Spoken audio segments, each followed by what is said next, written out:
Hey, you guys. I'm sorry I had to come back on here because the video ended and I accidentally cut it off. But I wanted to come back on here and finish what I was saying.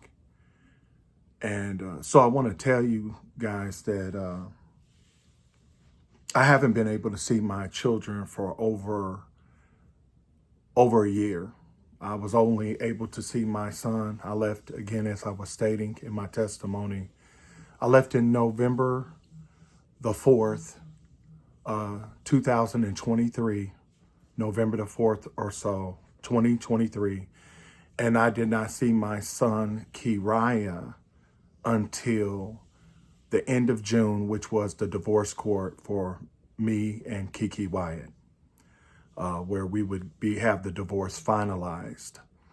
And I wasn't able to talk to him and see my kids. It was impossible for me to call her because I refused contact with her because of the maniac, her maniac ways, the demonic, the belittling, the verbal abuse, that's done for life, as I stated.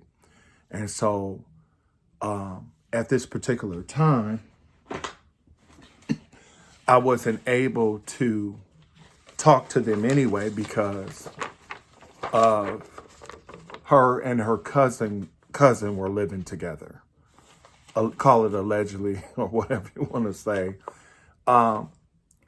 November the 3rd, the 4th or so after I left, 3 weeks later, Larry was living there in the house. She had moved Larry in, which is her cousin, Larry Weathers. And he was still married to his wife, Ebony Weathers. That's these guys. Okay? And I'll put that picture back up here in a minute. But forgive me, my camera is over here. So if I'm looking over here, it's just better for me. The way I have my camera, you got a bigger picture, but I'm looking at myself. But the camera's over here, so don't pay any attention to that.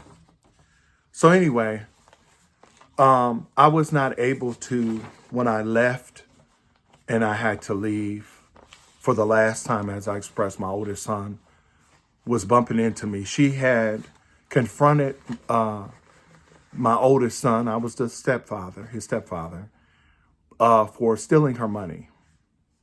And he had been taking out over $100 a day, and she allowed it to go on for about 7 days. And so he had racked up over $1,000 he had taken from her out of the ATM. He was taking $100 out of the ATM, plus him and his girlfriend Takaya were spending $250 to $300 every other day. The expenses were every other day was like $300, $250 was racking up every 2 days of them going out to eat, going to different places, to fun places and stuff, and ordering stuff off Amazon. My second oldest son, again, was the stepfather. That's why I'm talking like this. He had recently, I don't know, 5 or 6 months prior, put the card, his mother's debit card, Kiki's debit card, on his older brother's phone. Raja has had her debit card since he was 14 years old. She allowed him, when Michael Jamar, her ex-husband, left, Raja, she got him a card from the bank, another debit card, his own card. And at 14 had him paying the rent, the lease, the mortgage or whatever, the house, and paying bills. And so he would take her card and he'd buy and do whatever he wanted to. Breakfast, lunch, dinner, he ate whatever he wanted to eat, steak, lobster, shrimp, it don't matter what, he got whatever he wanted. And in my time being there over 5.5 years, it's sometimes 5 and 6 boxes coming every day. Sometimes it was 2, But it was something coming almost every day from Amazon, it seemed like, from Raja with her money. But anyway, that's neither here nor there. She allowed it, and that's her business. I had no say so. And she was raising the older children, raising monsters because they were spoiled. And so sometimes she would not give the children money. And Bean did not have her card for all these years. He recently, before I left in 2023, November 2023, again, as I stated, his younger brother, Raja, who had the car since he was 14, he had it put on his Apple phone, on the iPhone, to where he could, buy stuff. He had the card on his phone, so it was the same thing as having a physical card. That recently had happened, just before I left. So Raja was doing whatever he wanted. He went through like 13 cars in 2 months' time, lying, fake pay stubs, and all this stuff to get it done, to get the vehicles, and doing all this mess, getting checks from CarMax, and all this foolishness that they could, if they knew, it would put him in prison, put him in jail, fraud. And so I couldn't say anything about this. I knew all along, she was so ignorant. He'll tell her, "Mom, deposit this check from me, from CarMax or whatever." "Oh, okay. How did you get this?" Dummy. God forgive me, just ignorant. And so with all that being said, she confronted she confronted Bean. He was the only one that was called into the room. And confronted him about taking her money. Now Raja, on the other hand, for the most part, she never confronted Raja. She allowed him to do whatever. He buy stuff. He buy whatever he want. And it's just when it got outrageous sometimes, I remember there being times, we were on our way to the airport, and all these different vehicles. He had gotten a Mercedes-Benz from CarMax, and she noticed he had withdrawn $1,500 after she left for work. I was driving her to the airport because she had a show. And she said, "What are you doing? You just took out $1,500 and you didn't call me and ask me for what?" "Oh, Mom, I got to fix this oil pan. I got to fix something on the truck." Didn't even say anything to her. He was that bold because he had been spending her money. Now, meanwhile, I didn't let Raja know, but Bean knew, my oldest son. Mimi knew. But I kept at least $15,000 cash in my car. I had a safe in my car. I also had 2 different accounts. And Miss Wyatt, when I came into the marriage, she told me, she said that she would like to be private, with her money and everything. I said, "I'm not here for that." No, when I would take her to the bank, she walked up by herself. That's none of my business. I'm not there for that.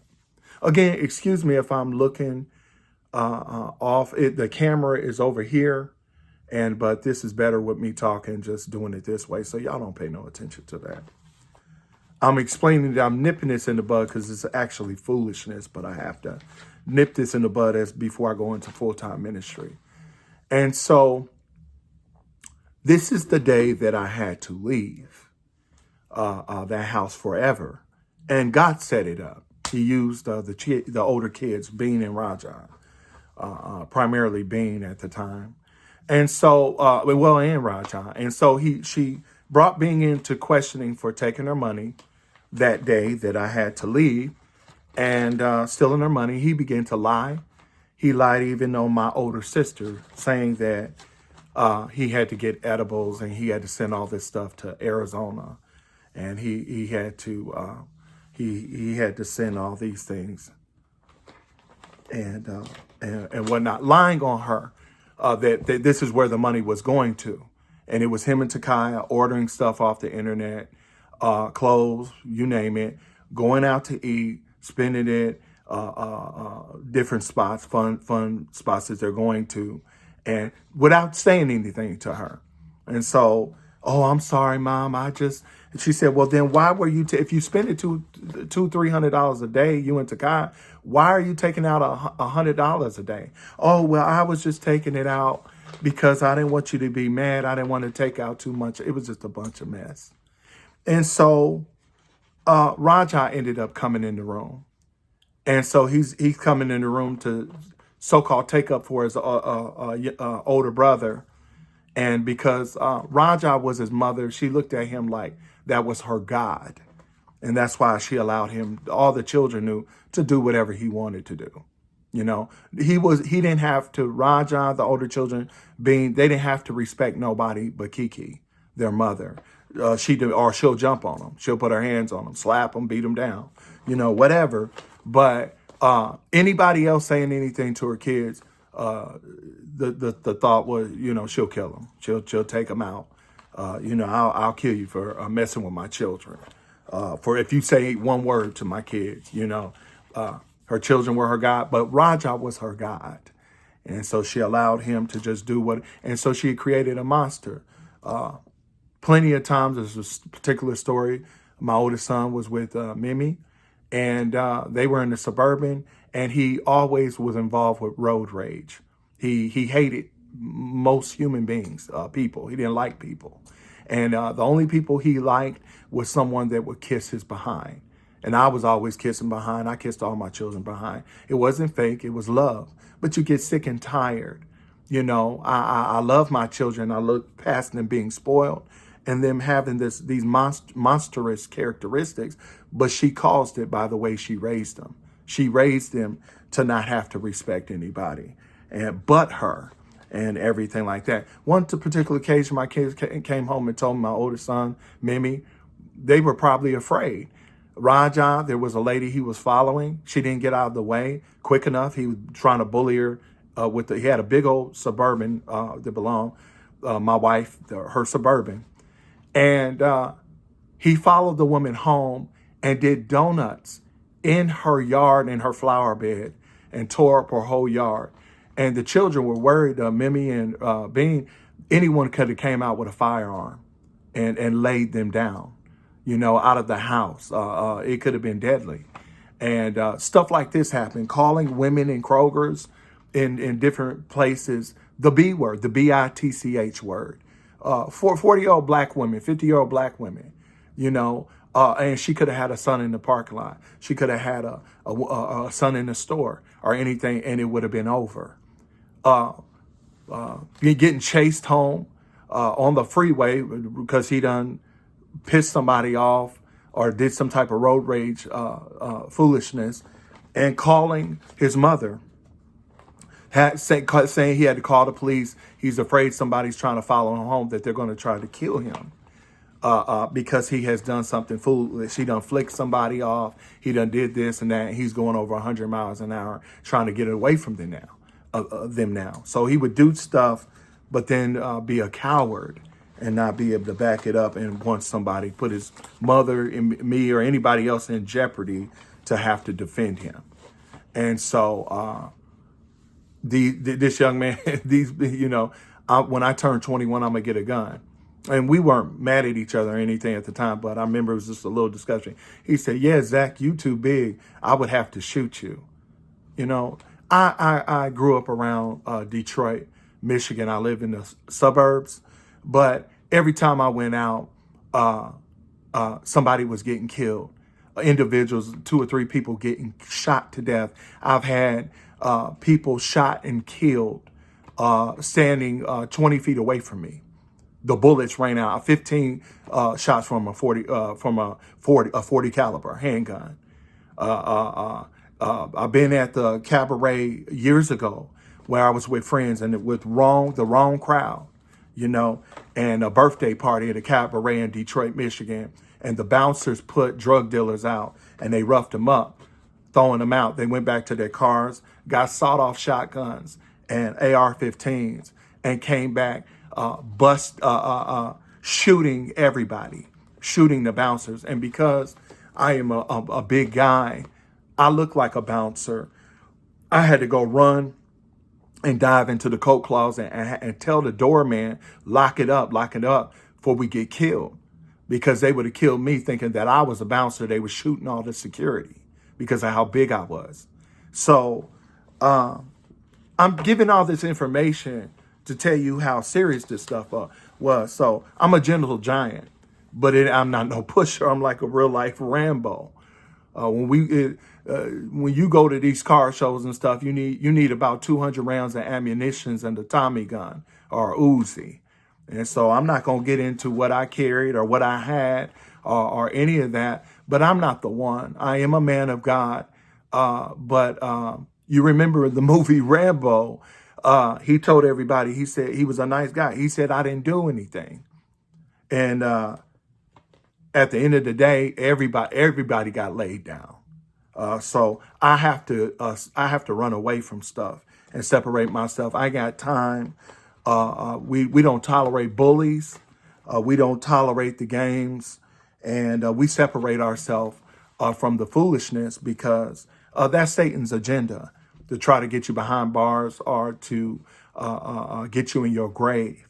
And so too many people have died. Too many people I've known, and yeah, I've been in circumstances, and the biggest and the baddest, and even some months ago, I told friends of mine, I said, listen, God said I'm not to be in any circumstances, environments where I have to fight, or where I have to deal with a situation or violence or anything like that.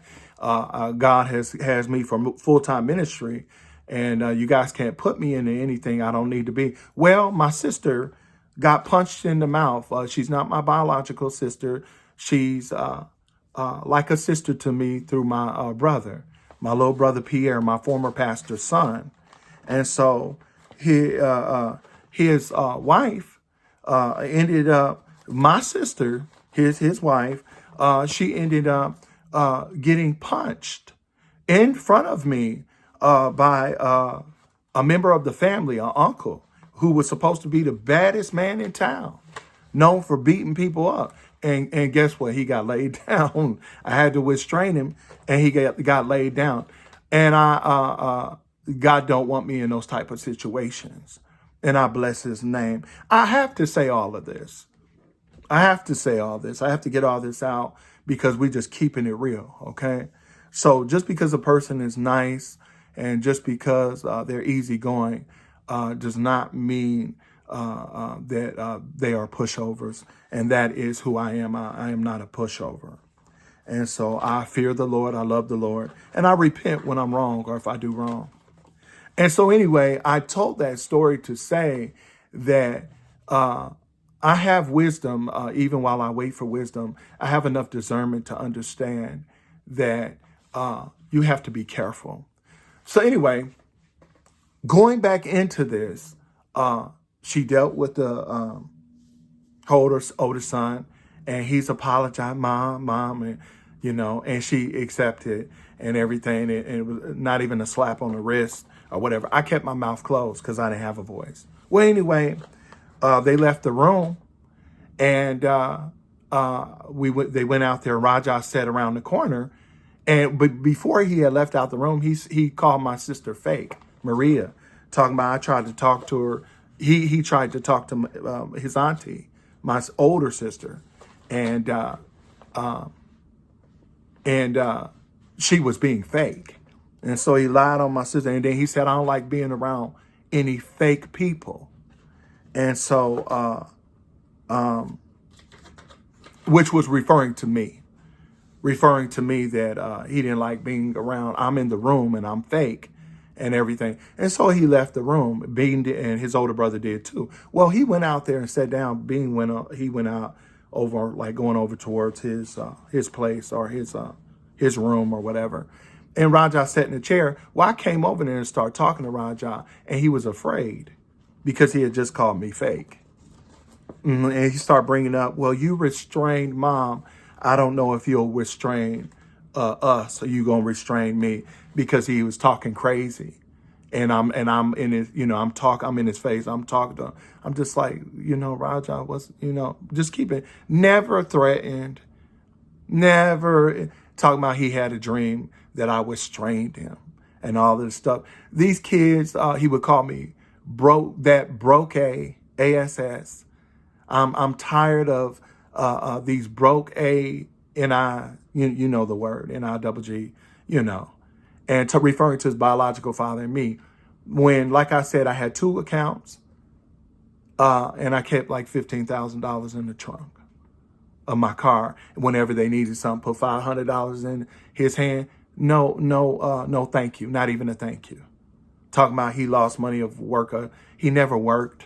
He didn't have a job or anything. And he some little job he's supposed to have started, he lost $500 could make. I put it in his hand, but not even a thank you. Being his older brother, most of the time I didn't have to give Rajah money because he had the card. He would tell me, oh, I don't need that, Zach. I have the card, his mother's card, debit card. And so it was monsters, the older children in the house. Bean, Mimi, anytime they needed money, they knew they'd come to their daddy. I was daddy until I stood up for myself, because I was always kissing they behind, and they wasn't used to me saying anything. I couldn't tell them to wash the dishes. I couldn't tell them to take out the trash. Don't tell me nothing. They didn't even like their own mother telling them anything. But she's in their house, and it's gonna be a beat down. She gonna jump on you. This woman, Keke, she put a gun on her own son because him and his younger sister were fighting. Mimi, at 13 years old or something, Bean, the older son, went and got food. He came home. They had some words. I guess Mimi was like, why didn't you get me something or something? And she got, Bean got in her face or something like that, like, shut up, leave me alone, or whatever. And he got in her face, she said, and she told him to back up. And she hauled off and punched him 5 or 6 times, knocked his glasses off and everything. And Takai, his girlfriend, was there, and she's yelling. And we run down the steps. We right up in the bedroom, and here Bean done fell on her like a dork. And I love my oldest son. Stepfather, it don't matter. You know, these I was married to family. You know, it don't matter. The kid, they just spoiled. And so he falls on her like a dork. He's not used to fighting or anything like that. I'd have been in, you know, my brother was a world class wrestler. Okay. He was an Olympic wrestler. My nephew, wrestled for Arizona State. We some bad boys. We not the one. Somebody's going to want to put them bullets in us, and it would be wise to do so, versus fighting us. No, we were just keeping it real over here. Okay. But, you know, and so he falls on her. And so his mother, Keke, she runs and dives and puts her hand into the diaper bag and pulls out her 9mm handgun. And she had the bullets right there. She snapped it. She put the clip in, cocked it back, and had a finger on the trigger and was holding it 3 feet away from his chest, ready to blow him away, empty it all in him. She said, so you fighting my older daughter? You down here fighting you fighting your little sister? I'm sorry, I said that wrong. She was 13, Bean was like 21, something like that. You down here fighting your little sister? Jumping on your little sister, whatever. And he's telling her, shoot me. I don't want to live anyway. Kill me, you know. I don't want to live anyway. I had to come back on here and give the whole scoop. Okay? I had to come back on here and just tell it like it is and get all this information out. This is my story. Okay? This is what went down in Miss Keke Wyatt's house. Okay? And so it wasn't our house. It was her house. And so she was always calling me broke and all of this stuff. But her money was her money. And, you know, I didn't have anything to do with it. I didn't know however much money she had. That was never none of my business. She didn't know that I had money coming in. That was none of her business. Remember, her money was none of my business. My money was none of her business. Since we're doing it that way, I'm not there for that. I'm there. And so I could drop down $700 weekly Oh, keep that. Don't say that for dinner tonight. Tip the waitress, because she'll tip the wait for $500, $600, $350, $400. I'm not rich, okay, but I did have money coming in, and I didn't have to work. I had money coming in monthly, weekly. She didn't know about it, but I didn't know about hers. It's there for love and family, right? And so I'm with you. I'm like, cool, you know. And so anytime the children needed money or something, they knew they could come to me. And where did I go? To the car. The only person I kept that from was Raja, because he loved money, you know. And so, but I had a safe anyway in the whip. You know, he couldn't have got in there, but whatever. Okay. And so, well, he had my keys. He could have, if he found it, or he knew, he could have, taken the safe and just try to saw it open out. I don't know, whatever. So, but Mimi and them they knew every time I go to the car, I get the cash, let alone bank account. With all that being said, she pulled a gun on this boy, her son. And he's like, she jumped on me. She started hitting me and all this stuff like that. And I'm crying because she ready to kill this boy, shoot him down. So anyway, she ends up putting him out the house. I ended up talking to her. I ended up going to get my son. He don't walk blocks and blocks away. I end up having to go find my son. He done walked away from the house. And I'm crying and crying. And I bring him back to that house. And I said, baby, please, just I'll take care of it, but don't do him like this. Yeah, my oldest son, because I loved all the children. Okay. That's the type of stuff that went on. So anyway, fast forward a few years later, he's going to the hotel gyms. I repetitiously lift 405, 5 and 6 times for reps. I can do 4 or 5 sets of those, and 315, 15 times, and a max bench press of 500 pounds. But he's got the hotel weights, 25, 35 pounds, hotel weights, and he's a bad man now. In other words, young men filling their oats, or what are filling themselves. And so anyway, fast forward back to the situation at hand, her having to get on him for taking her money. While I'm talking to Raja, Bean comes and starts bumping into me. And the reason why he was bumping into me is he's still upset because a month prior, I had to leave and leave the state, go to my sister's house, because I had to tell my oldest son, Bean, stop following me around the house. He was upset, talking about, why did I get into it with the nurse? I didn't get into it with the nurse. The nurse had given me her hand. I was asking her a question about the baby's medication. Nobody was there. Raja came on in at the end. He didn't even hear nothing. None of that. He just heard me and his mother arguing, her fussing, yelling at me, and then I started. What he didn't know, I was getting cussed out for an hour while I was at CVS. While I was gone, what's taking me so long? And all this trying to get Keziah's medication. Well, I come back home, and she is still cussing, and you didn't have to be gone all that long. And I'm sitting up there waiting at CVS to get his vital, very important, his medication he has to have. And so I asked the nurse, and the nurse gave me the hand. She's doing something or whatever. And I said, and I whispered to Keke at the time, I said, you see that? And I just whispered, oh, she didn't do nothing. What you jumping on her for? To throw me up under the bus with the nurse.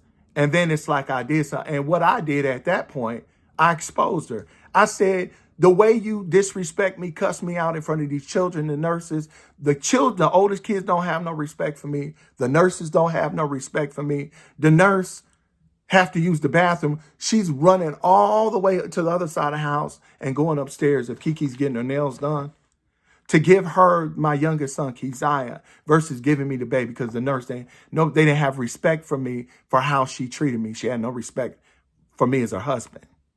None. And so it becomes a thing of how Miss Barbara, what did I do to Miss Barbara? Ain't did nothing. It wasn't even about her. I had whispered to Keke and said, she gave me the hand. And you know, you what Barbara didn't do nothing. And that's how that got started. Okay? The oldest kid. And so Beans following me around. I don't know if he had a crush on her or what. He liked Miss Barbara. And so he's following me around about, you're a deadly weapon. You got to be careful. You're a deadly weapon and you scare people. And like he going to do something. I finally told him. I was sitting down. He's hovering over me. I said, son, get away from me. Didn't your sister just beat you up 2 years ago, a year and a half ago? What do you think I'm going to do? Get away from me. Quit following me around. Because I knew if I restrained him or I jumped on him, then Keke is going to go run and get her gun or go get her knife. And then what I'm going to do, I'm going to lay everybody down. No, no. And be like this behind prison walls, looking beyond like I'm a dummy. No. So I told him that and his feelings got hurt. Okay. And so anyway, that's the reason why he bumped into me the last time that I had to leave. That's the reason why he was bumping into me. Okay? Because he was had told me when I had came back even from my sister's house in front of his mother, he went to go sit. He didn't even know it, but I was inviting him out for breakfast. I was knocked on his window one day. It was early in the morning and he was taking the kids to school. And I knocked on his window. I came all around the house and it scared him. And I was invited, can I take you to breakfast? And he didn't even know because I was going to confront him away from his mother. And son, we would have seen how bad you really were. Okay, but God don't want that. God didn't call me. I wasn't allowed to be a daddy anyway. Okay, I was raised up. The children get their teeth knocked out of their mouth for the way I've seen these kids disrespect their parents and me and stuff like that. Listen, I'm never violent to the children, any of that. I kissed their behind. I was always kissing their behind. And it was sincere. I loved them. I was trying to teach them, that you're going to cease to exist if you get out here in the real world and you keep doing this. Somebody's going to get you. My younger daughter, Mimi, she's trying to fight people, grown women, 45-year-old black women at the mall. Talking about she gonna beat the A and all, not knowing if that woman got a beat her up, got a knife in her purse, or let alone a firearm. And then I have to get a call about my younger daughter not cease to exist. Okay, well, shortly after she had whooped a Bean and he fell on her and was holding her down, she was stomping the mess, kicking him, whatever. And Keke had pulled the gun on. Couple years later, she was spitting in Kemar, my younger son. He recorded the video. She was spitting in this boy's face. Kemar sent the video to me. He showed me. I had it on my phone.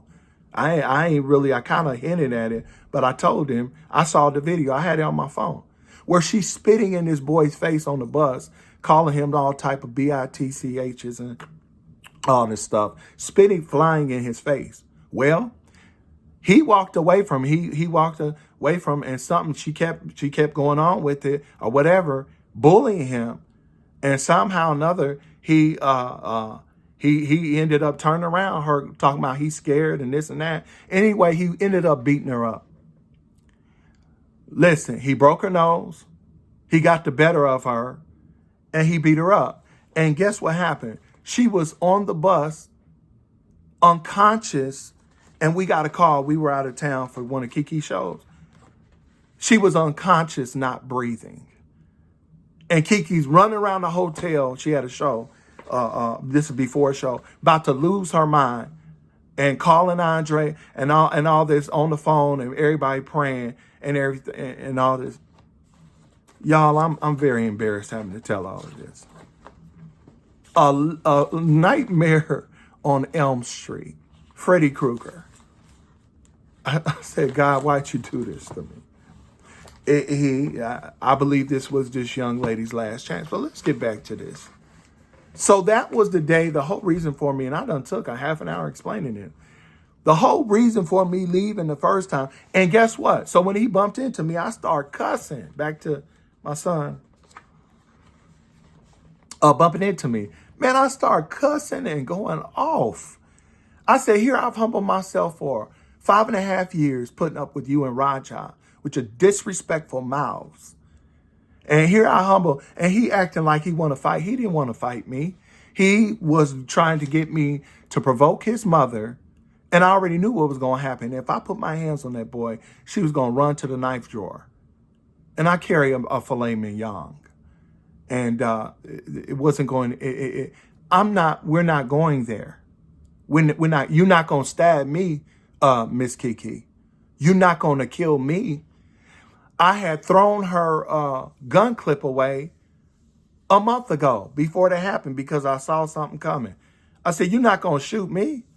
Yeah, I've had the gun, like I expressed, waved at me 45, 50 times. She be calling me bees, broke this, broke that. I'm the one carrying all her bags through the airport, 80 pounds. You know, it seemed like 100 pounds. What? I'm carrying all her luggage by hand. I'm a strong dude. Okay, all through the airport. It don't matter how long. I didn't need a cart. Okay, suitcase, you name it. Okay, and her driver. She said, "You're not my security. You're not my security." That's why I wore what I wore. All people talking about black. I was depressed. Tank top, a knockout drag out outfit. In other words, when I went to shows, they like, why are we here? They would laugh at me. Like, dude, as big as you are, why are we need the police? You know, I am just like my brother, a world-class wrestler. I'm not the one. Not the one. All this bully stuff and all this stuff. And so anyway, dang, I ended up cussing, going off.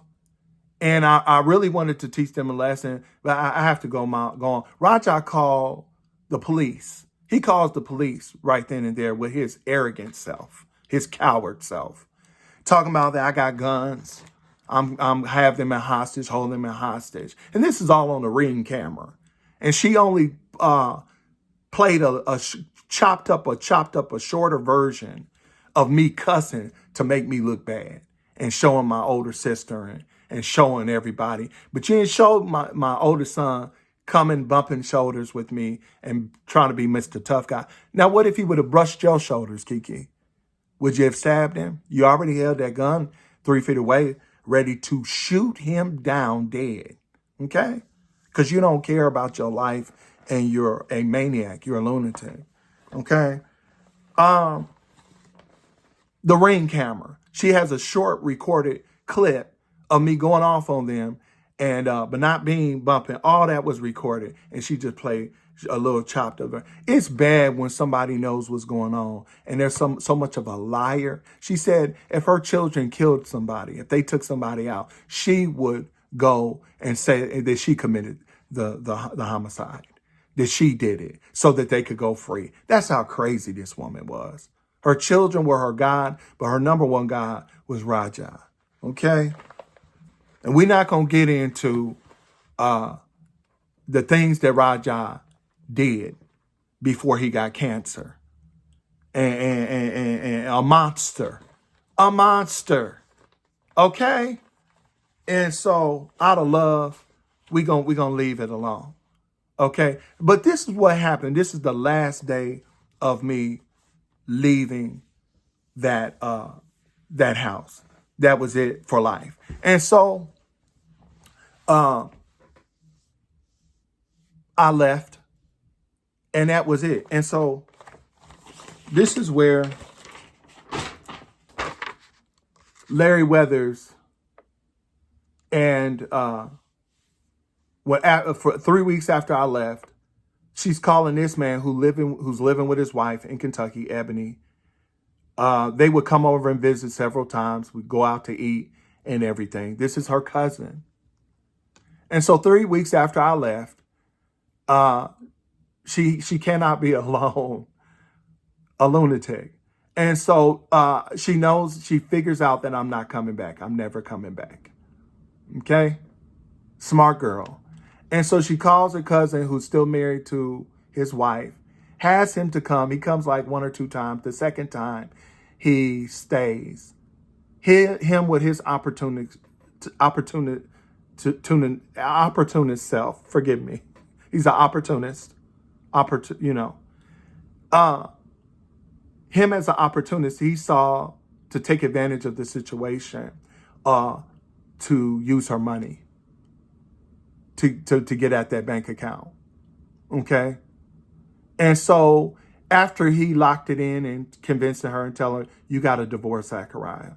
It's got to stop. And his manipulation. Two manipulators. Okay. She shaved her hair off after I left. Okay. Two manipulators. And so he convinces her, you got to divorce him and everything. And so once Larry secured that she was getting a divorce, the goal was this, is for Larry to get his divorce, her to get her divorce. She thought, I think he was already divorced, but he called Ebony after he was telling her he locked it in, asking his wife for a divorce. So this woman stole her cousin away from his wife and had her own cousin to come live with her. And they began an ancestral relationship, having sex and a sexual relationship. And then said they're going to start a church. Hopefully you guys can see that. It might be backwards. We're starting a church. Y'all guys can kind of put that together. I don't know if it's going to show up backwards on the screen or not. But hey, everybody, we're starting a church. And in the video, she's taking the video at her home in her bedroom. She passes the phone to her cousin, Larry Weathers. Okay. And to my partner, we're going to be starting a church in February. And look at this. Look at this mess. Nikki Gilbert goes and does a whole interview on them, and she put a small clip it up, 3-minute clip it. I don't know if it was 3 minutes. She goes to Sound of Atlanta, the name of the church. Y'all remember this? Sound Atlanta. Okay, look, all the receipts are here. Okay, this is Larry Weathers. This is Keke. Now let's get Ebony. Let's get some pictures. Let's do this the right way. Where's my iPad? Y'all give me a second.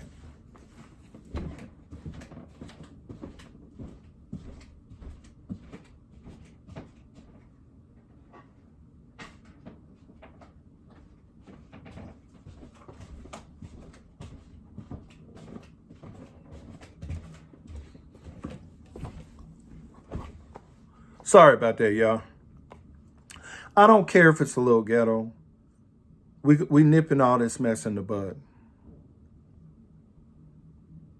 Okay, dang. Okay.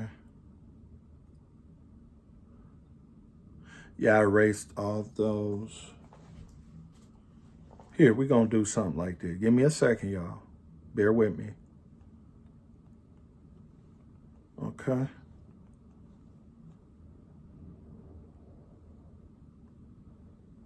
Okay.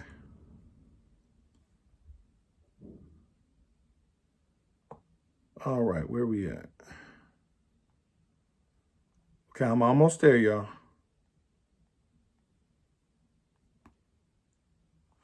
All right, here's his wife. I don't know if it's going to come up backwards. Ebony Unapologetic W. Weathers, unapologetically E. Okay, this is his wife. Larry Weathers' wife. My sister. She was family, because I was married into the family. Check this out, y'all. Watch this. Just bear with me.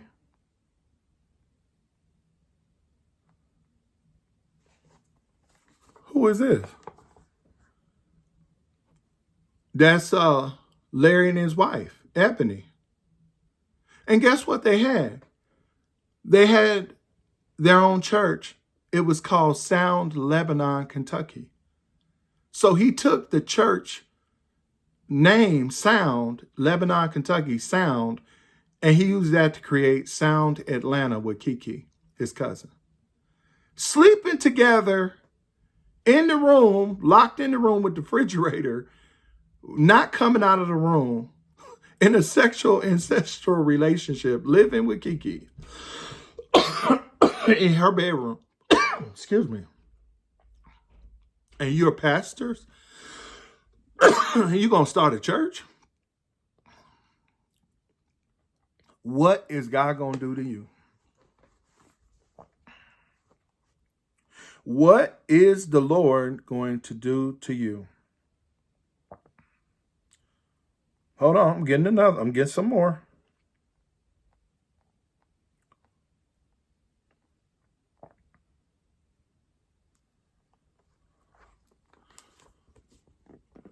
Okay, he was with his wife. Keke called him to come and live and with her. And so the goal was y'all get divorced. And you get a divorce from Zachariah. And the goal was for them to get married. Keke wanted them to get married, a lunatic. So she wanted to marry her cousin and was trying to have a baby by her own cousin. Okay? Ebony didn't even know nothing about this. Somebody had to tell her. She didn't even know what was going on. She was still posting on Keke's page. Hey, girl, yeah, you done cut off all your hair. And she's sitting up there with your husband, Ebony. That's my sister. I love her. All right. Let's go to some pictures of the church. Now, mind you, this, I kind of feel bad. I did all this talking about the kids. We're 47 minutes in, but we gonna keep it rocking and rolling, okay? I kind of feel bad because this is the more interesting stuff. Okay? Let's go down here to the church. All right?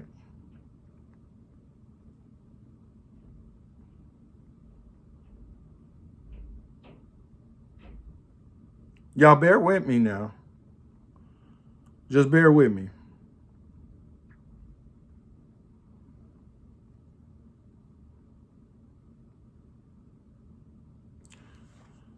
Well, let's bring this up. This is Larry. He had a widowmaker heart attack. His daddy had died, I think, back in 2020.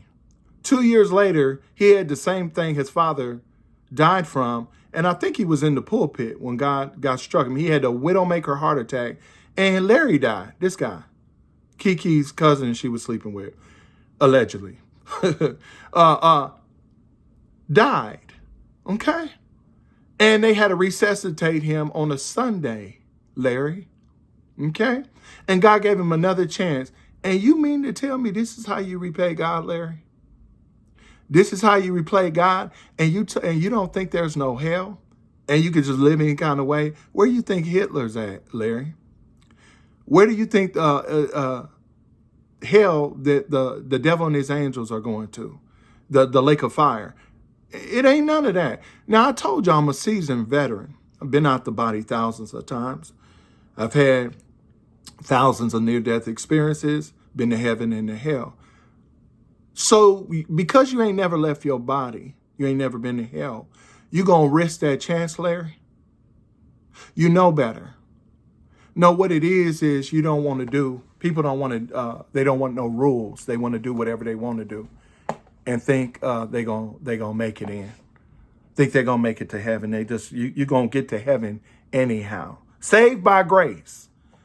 Listen, God told me to tell you that people have been prostituting his grace. He said no liars, no fornicators, no adulterers. Huh? They'll have their part in the lake of fire. Okay? And so you didn't learn your lesson.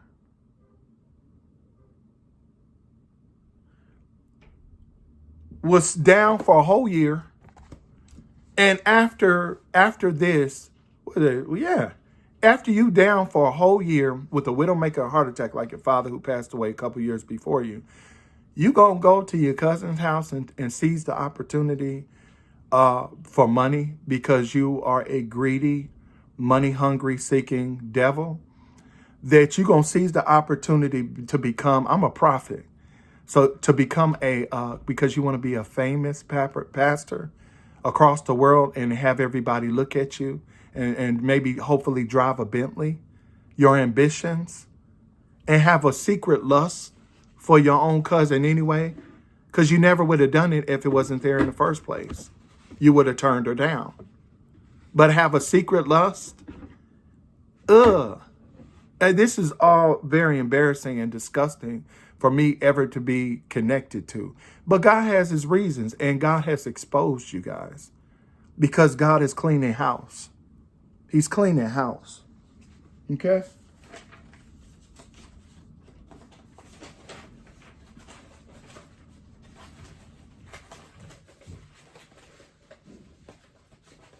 Y'all give me a second.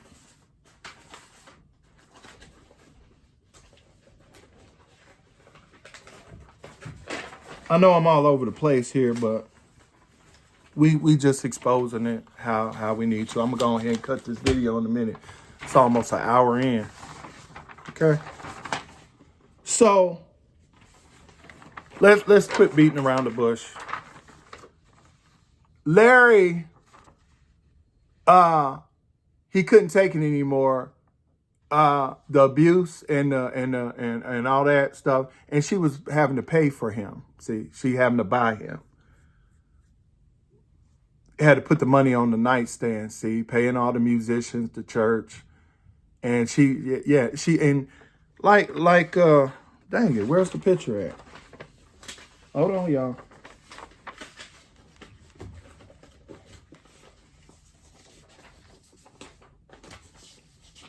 Hold on.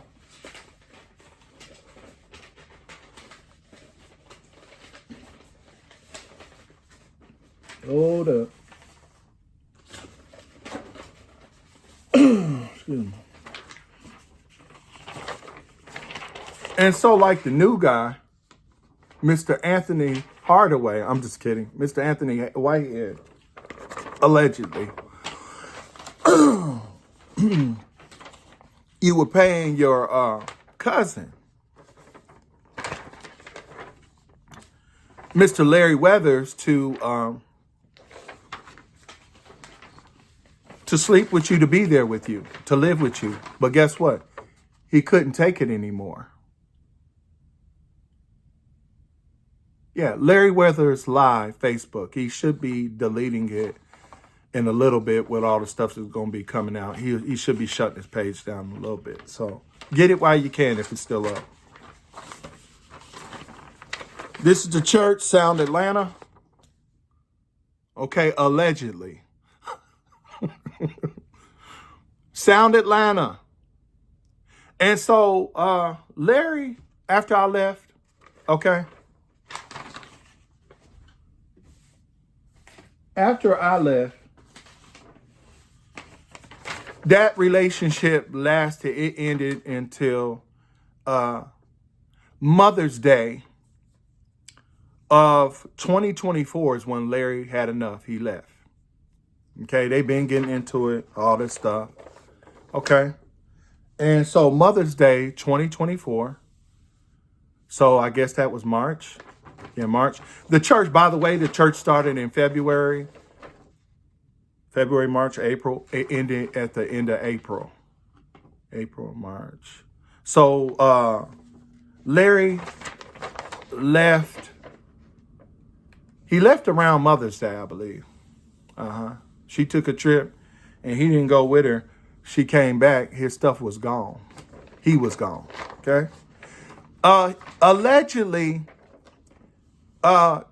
she was trying to have a baby with her own cousin, Larry. Yeah. The goal was is for them to get their divorces and then get married as cousins. That's where this guy comes in. Okay? The bowling alley dude. Handsome guy. Okay? I'm not a hater. I was proud of her for being with someone that she's not related to. This is sick. Okay? But guess what, honey? All his other women, you didn't talk and find out? Let me throw this out here. Y'all know I'm a prophet. So if I get you this Rolls Royce Wraith, of course she ain't gonna put in his name. I don't think she that stupid. If I lease this Rolls Royce Wraith, it's yours as long as you stay here. Here's a question mark. What can I do to get you to stay?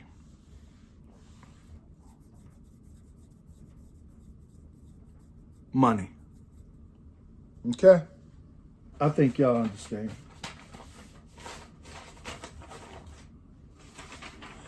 So if you you got to pay to play.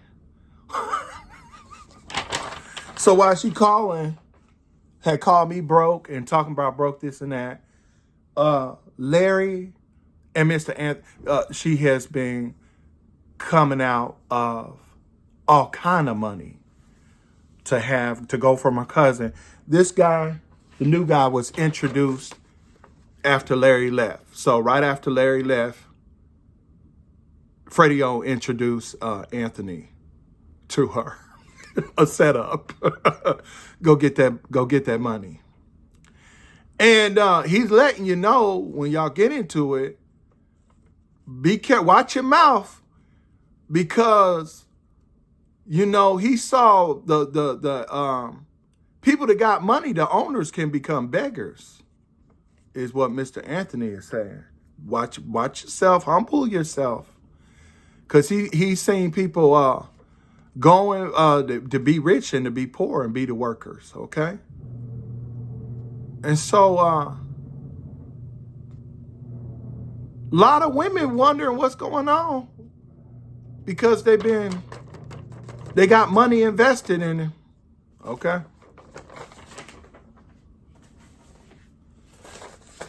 I just did it this way, and if it was a little ghetto, forgive me. I had to go ahead and go there. Just tell it the best way I can.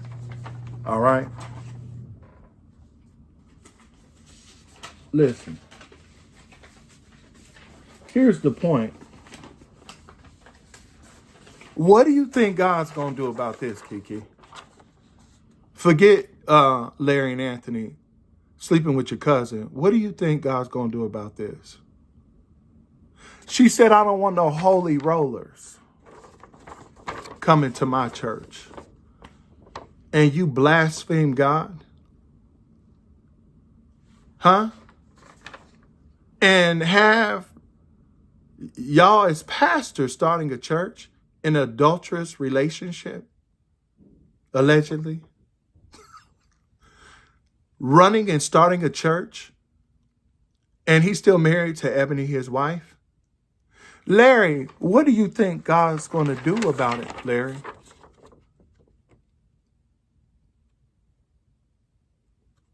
Huh?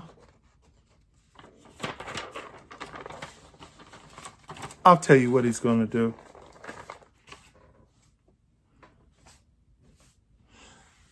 He's had mercy on you, Larry. In that hospital gown. You know what it feels like. He spared your life. But y'all have crossed the point of no return. And so he's going to deal with you.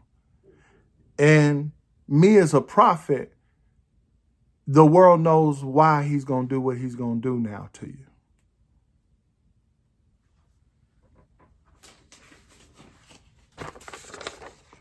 This is why.